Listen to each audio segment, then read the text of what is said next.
Hey folks, it's Warren with Sparrow Exteriors, and we are replacing another roof today.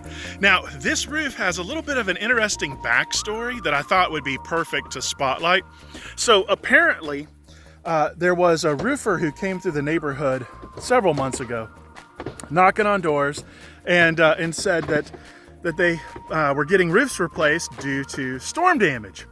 And so the homeowner said, yeah, okay, that sounds reasonable. Go ahead, go up, take a look.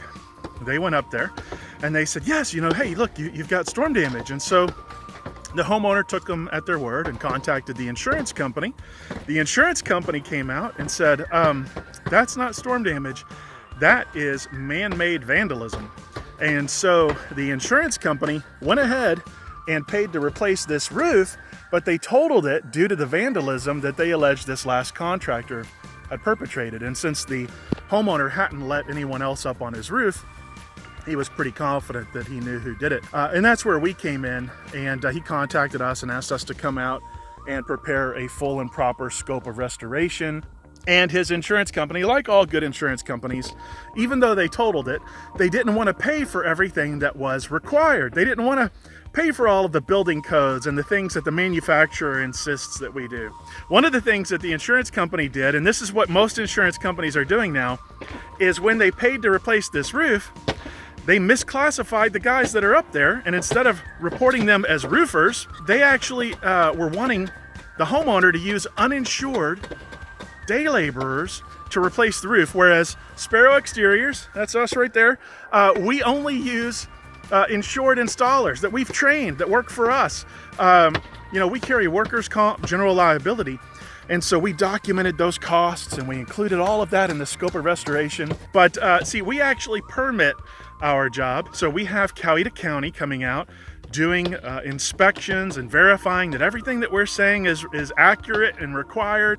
And so even though this thing turned out a little sketchy because some roofer was out here giving the rest of us a bad name, some roofer was cranking on shingles and fabricating damage, nevertheless, his insurance company honored their coverage. They allowed a replacement due to vandalism. He brought us in, and now we're able to bring this thing up to code. And so when Sparrow Exteriors installs your roof, we're not just coming in and we're just shingles and labor or underlayment and a few flashings. We look at every line item. Your chimney, we look at your exhaust vents, we look at your ventilation, we look at the flashings, the step, the counter, the drip edge, the gutter apron, your valley liners. We look at the low slope requirements, we look at the decking, we look at the whole system, and we make sure that when we're done with this thing, that I, as the owner, can sleep soundly at night when this home gets rain. I don't have warranty issues. I love that. And so does this homeowner. And so I thought this would make just a great opportunity for us to kind of spotlight one of these little projects here that had an interesting backstory where we were able to come in and really leave the homeowner far better than he was previously.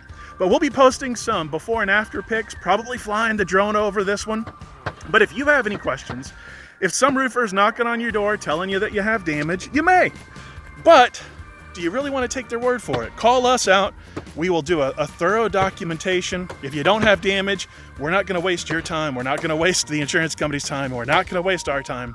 But if you do, we'll be able to take those steps necessary to ensure that you receive an installation that leaves you far better off than you were before. But thanks for watching, guys. Until next time, this is Warren with Sparrow Exteriors. Take care.